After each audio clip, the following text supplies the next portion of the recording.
Hello, welcome back to Let's Play Hyrule Warriors on the Hidden Triforce. In this episode, we are going to explore Skyloft. This is the first episode of the third split in the path for the main story of the game. So we're going to play as Link, and this is a really cool level because we are in Skyward Sword's very own Skyloft. And just as we left it off in the end of Skyward Sword, it's still up in the sky. And we got a lot of, we're going to have a lot of cool Skyward Sword themed elements in this episode. So, Volga is also kind of around, and Ghirahim himself is back. And he's reminding everybody that he is the leader of the demon tribe. And we got all these bokoblins all over the place, and they are in Skyward Sword themed costumes. These bokoblins have also appeared in other levels, but they definitely make more sense being here in the Skyward Sword themed levels that we're going to have here. So we've also got these moblins, fat per usual, also very annoying. So we've got a couple of objectives, the first of which is we need to find a way to get Levias to do our bidding and merge these two areas together. As you're all well aware by this point, Skyloft is an area in the sky. So there's no real way of getting across from the different segments, especially when they've been split off in combat. So we're going to find a way to merge those so we can get to where we need to be. Now, we're hearing this strange voice, so we're going to go check that out before we proceed and see what all is going on over in the statue of the goddess statue that is, which, as if you remember in Skyward Sword, kind of was a very important element of the story, even though you didn't really quite realize that until the very end of the game. So I've had some issues with YouTube, which has caused some delay in the uploading. As I mentioned in the last episode, YouTube claimed my last video, or my very first video in this Let's Play series, episode 1, and they tried to tell me that I was purchasing views, which I was not, and they ignored the fact that it had a ton of views, comments, etc., and I filed 3 different appeals. They all got rejected, and I finally got hold of someone personally, and they ended up reinstating my video and saying that my account was compromised, and made me change my password even though the account was not compromised. But all is resolved. My video is now back live. It's still in the playlist and can be linked to. So whatever their issue is, hopefully that's gone and they never bother me again.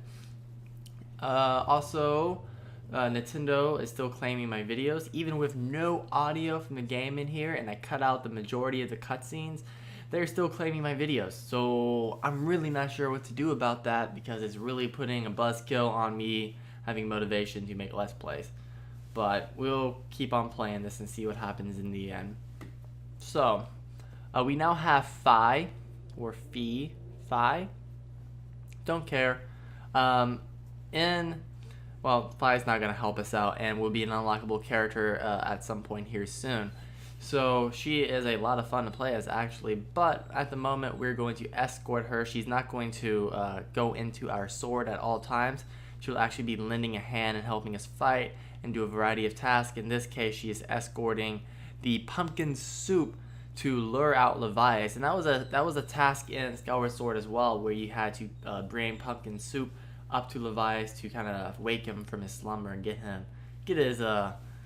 his groove going. So let's see what's going on. Levias is now awake and is gonna chat it up with us a little bit. Levias was one of my least favorite bosses, if you will, from Skyward Sword. If you guys can recall, Levias kind of had his mind taken over by a parasite, and he just went on a rampage and was attacking. And the boss fight itself wasn't too challenging, but again, one of the most common complaints about Skyward Sword was the motion controls. And trying to fly your loft wing was just so annoying to attack Levias' little parasitic markers on him. So it just kind of made things challenging more than it needed to be. But whatever. Ghirahim here is back, and it's an interesting little development to have Ghirahim being in this game. He's certainly taken on a kind of like a role as like a fan favorite and antagonist, He's got a very unique, charismatic personality to him that's not really seen in most of the Legend of Zelda characters, or definitely not the well, kind of like the bosses or main villains of the game. Ganondorf, with the exception of the Wind Waker, you never really get a feel for his personality. You just know he's like this guy and he is taking over and he's evil. Wind Waker kind of gave you a look into the inner side of Ganondorf, but besides that, you've never really gotten a good feel for it. But Ghirahim, on the other hand, he wasn't even the main villain. It ended up being Demise, who was around for all of 2 seconds of the entire game before we beat him. And he definitely didn't really get a feel for him. But Ghirahim was around all game long. He followed you. You guys always cross paths with Ghirahim. And he would just do this insane chatter with you and would talk in the most kind of creepy and disturbing mannerisms. He was always talking about beating Link to death and have Link's screams of agony would deafen himself. And it's just these very morbid and in detail kind of things that he would say to go along with his very charismatic and weird personality. It made him stand out as one of the series, in my personal opinion and opinion of others, one of the series' best antagonists. So I'm actually going to go beat Ghirahim up right now. I'm actually going to kick his butt a little bit. Let's see what I can do. He's not fighting off too much. Now in the game, Ghirahim was very, in Skyward Sword Ghirahim was very nimble. He was able to dodge most of your attacks, and he was actually able to actually grab onto Link's sword at many occasions where you would swing and he would just completely grab it and like did not even seem to matter. Now Ghirahim is also kind of like Fi's counterpart. Fi is the soul of the Master Sword, and Ghirahim is the soul of the like anti-Master Sword, Demon's Blade, if you will. And he turned into a blade that Demise used at the end of Skyward Sword, and he kind of left his fate for sure unknown, because right before Demise was defeated, his sword kind of disappeared. So like, well, did he possibly get taken, or did he possibly run away or something, or is he still lingering around? Is he dead with Demise? Maybe he can make a comeback in another game. Of course, Hyrule Warriors is not canon, and he's kind of been revived. He will continue to be revived / make appearances throughout the game. But it would be nice to see him in another main canon Legend of Zelda title. Same for, and I'm sure I'm not speaking for just myself here, but Vaati used to be a fan favorite, and many were hoping that he would be making another appearance. He appeared in the Four Swords games, if you recall. Four Swords, the Minish Cap, Four Swords Adventures. And he never really got due credit or got to be exposed to like an actual 3D Zelda title, which would be cool to see the Wind Mage in a full 3D game. It would have been cool, and it's not too late if they were able to incorporate him into Hyrule Warriors via some DLC or something, because they're expanding it a lot. If you've been keeping up on the news of Hyrule Warriors, there's a ton of DLC coming out, and there's actually one that's coming out that goes into Sia's background. And I've mentioned it previously in a video, like how did Volga and Wizro, how did they end up aligning themselves with Sia?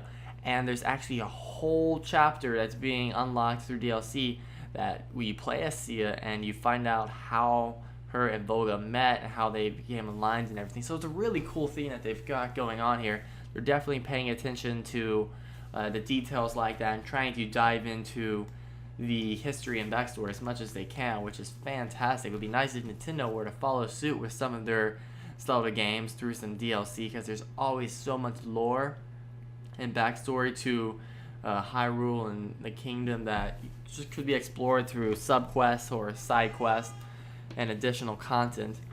Hopefully that's something that will continue to be taken advantage of throughout the Zelda series and Nintendo's consoles. So right now we're just kind of fighting off waves. We're trying to clear out some enemies here in this flashing area on our map, and we have that X marker kind of to the middle left that we will be that's where we're trying to navigate Fi to. So again, we just need to clear some of the enemies away from Fi so she can get up there. Again, we're trying to connect another area. There's a lot of using of Levias in this episode, so let's go ahead. Come on, these guys are like endlessly swarming. Seems like they are just spawning every time I turn around. There's more of these guys just standing there. So it would have been nice if there was some actual purpose for outpost captains. There's times when you take an outpost and it's immediately captured back, and then you take it, and it really doesn't impact the flow of combat in any actual manner. It would have been nice if they would have put more emphasis on holding things. The game is pretty much go keep to keep and capture, and every now and then take on a boss. But it would be nice to see like how holding these strategic points actually impacts the battle.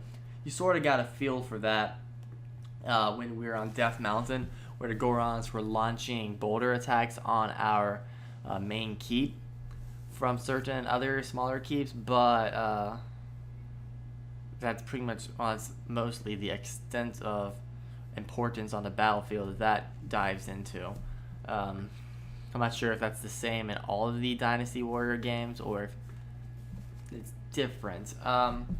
Anyways, I wanted to bring up the concept of Hyrule Warriors soundtrack and see what some of you think about it.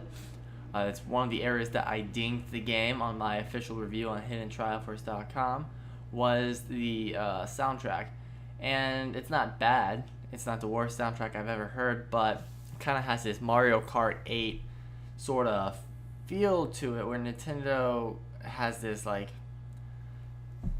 theme of incorporating rock elements into classic Nintendo songs lately, and it's just a very kind of weird thing, and they keep doing that, and they did it with this game. Of course, they're not the overall creators of Hyrule Warriors, but they definitely have their influences incorporated, and it's odd that so many games are getting these rock elements incorporated, and I think it's a very weird thing, and I kind of ding the game on its soundtrack. Now, there is that DLC Day 1 update patch, if you will, that came out where you get to choose your own background music per stage, so you're not set to whatever the game decides you need to be listening to. Let's see. We're here trying to get Levias again. There we go. Why can't we just say, hey, Levias, don't be a dick and do this for us? Why do we have to feed this guy every time? His entire place is being taken over, and he's supposed to be like the guardian of the sky. He's supposed to probably help out Skyloft, but he won't help us out unless we give him some pumpkin soup. So he's a little bit of a selfish prick. A little bit of a plot hole there. I highly doubt that. If we were like, hey, Levias, my buddy, my man, can you push this landmass together? He would have been like, no. So whatever. We're going to ignore this Skulltula because there's just no point. Central Keep is now open. We're trying to work our way to this northwest area. Got a lot of flashing going on up there. Probably Ghirahim again. He kind of like ran away from us. A defense may be needed. Defeat the moblins heading towards the base. So they're kind of along the way. We'll run into them as we kind of just progress naturally. We're not really going to go out of our way to get these guys at the moment. I am just going to try and take out this, and of course Volga is going to join in the fray. Now again, Volga his kind of backstory will be revealed through DLC as well, which is a good thing because he's an interesting character. He's definitely, he's probably the second strongest boss in the game. Ganondorf / Ganon might be the hardest in the last stage, if even. And then it will be Volga for sure. Definitely hard to see. It wasn't even remotely challenging. And he just does a lot of damage and a lot of fire-based attacks, and he will... Oh, he's kicking my butt now. And he can actually turn into a dragon as well, but we're going to just do out some damage to him really quickly. I love Link's powered up attack there with the spin move. Really, really cool. So let's just keep beating this guy down a little bit. He's going to be... Once we defeat Volga, this episode is essentially over. So we've actually got about, I don't know, 6 to 8 minutes of fighting this guy in a variety of forms. He definitely will kind of just... He lingers. He has a high high defense, and he does a decent amount of damage as well. So let's try and take this guy out. I should learn to use my shield, perhaps, so he'll stop hitting me. He's annoying me. Wow, he's kicking my butt right now. He just did like half my heart. So no worries about that. This dude's definitely going to town on me, but it's no worries. So let's go ahead. Just gonna fill this up.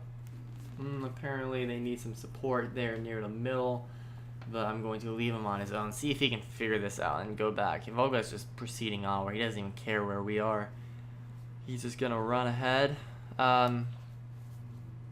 Cool, we got about, I don't know, 33% of his health gone, maybe a little bit more. The next episode, again, will be a Skyward Sword themed episode. Another pretty cool one, actually. And from there, the timelines are going to re-merge once again, where we can actually go and fight Sia and see what the hell her problem is. What's her dealio? Because she's definitely got a bone to pick. And if you've been watching the cutscenes, Lana, well, you can't be watching cutscenes on here, but spoiler alert, Sia is just the split of Lana. It's like Lana's evil half split off of her body somehow, because she was jealous or crazy or corrupted. It's a very poorly explained concept of why Sia split from her sister slash body, Lana. Oh no, Fi's in trouble. We should probably help her out. She's in need of assistance. There's a 90% chance that she is really bad at fighting. So this guy, as you can see, he's taking a while. And again, I'm more of a just fight and hack and slash and chip away instead of trying to lure him into his stunt abilities, which is definitely the easier way to go, as I would be taking a lot less damage if I just were to use my shield instead of trying to tank him. So there we go. We got him down. He's almost dead. Let's go ahead. We're gonna drink this potion. And now Volga's like, hey, F you. I'm going to just get the full health.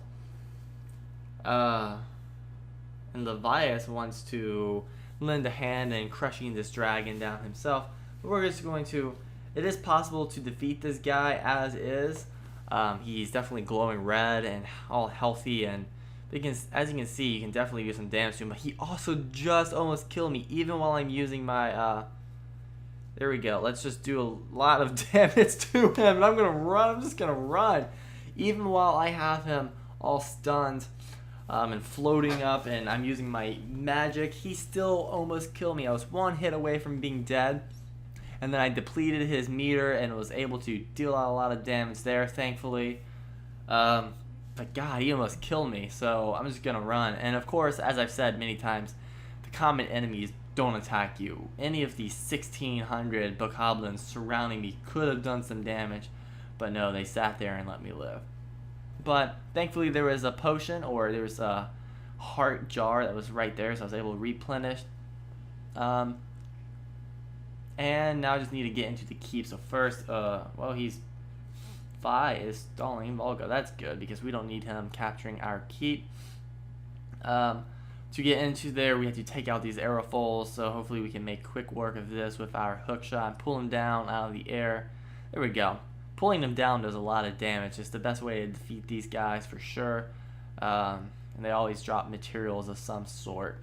So let's see if we can hit this guy and not miss. There we go. It's always nice to just knock him up. So I am going to cut out the Great Fairy Fountain sequence. They always have cool little attacks or whatever that they do. Whenever you use the aid of a Great Fairy Fountain, it does something cool. The last one was it pulled out the moon from Majora's Mask and dropped it on Augarok, which was a super cool sequence, but that's actually what Nintendo used to claim my video, so that's gone. So this one will be cut as well, but I will tell you what happens, since I'm not going to let you see it. And as you can see there, says Levias' Thunderbolt weakened Volga. So he kind of just, he gets super souped up on some tasty num-nums, and then he just blasted the hell out of Volga. He just blasted him. That's all you need to know. And it weakens him. It takes him out of his like powered up, souped up state. No pun intended with the soup. And he is now exposed where we can just attack him like we were earlier. I don't really know what the powered up hook shot does or what the point of that is. I've never used it. I guess I should maybe check it out at some point.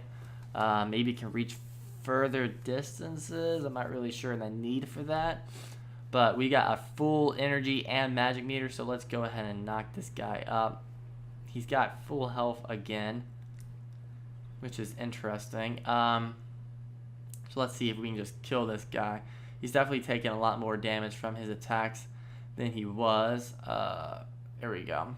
We got full health now, so we're no threat of being killed like we just were not too long ago. Let's go ahead and use our magic, which we're just gonna deal out a ton of damage to him really quickly. If I can find him, he's getting away from me. Oh no! Well, that was a total another waste. I don't even know if this is gonna hit him. Yeah, that hit him. That did a good amount of damage. But besides that, I just wasted my magic meter because I missed him with like almost all of that because he kind of decided just to run from me instead. Oh, hard life, man. All right, so now he's gonna kick back. Just wanted to be dead. There's a couple of health potions or health bottles laying around, health jars, what in the hell they are, laying around, as well as some energy ones, so I will take care of that momentarily. It's nice to see that Fi is fighting as well. She's got some cool moves there. If you notice that the like kind of the flower shape formed on the floor like it would in Skyward Sword when we were playing the different songs with the heart. There we go. That was a cool little powered up spin attack on Volga. I think there's one more boss fight with Volga after this one. I might be mistaken. Hopefully this is the last time that he puts up this much of a hassle or has this much HP. I hate when he turns into... There we go. Fully charged. I hate when he turns into a dragon because it just like seems random. He just kind of floats up there for a second where we really can't get to him. But we're almost done with him, so I'm going to say my saving graces and conclude this Let's Play in spectacular fashion. I wish Fi would chip in every now and then. But this is going to conclude our episode of Let's Play Hyrule Warriors. Mission successful as he kicks us back. Volga is defeated. In the next episode, we'll continue along the Skyward Sword path. And soon we'll be all merged together. So thank you so much for watching. Please leave some comments, likes, shares, etc. down below. And let me know what you think of Hyrule Warriors and its soundtrack. Thank you so much for watching, everybody.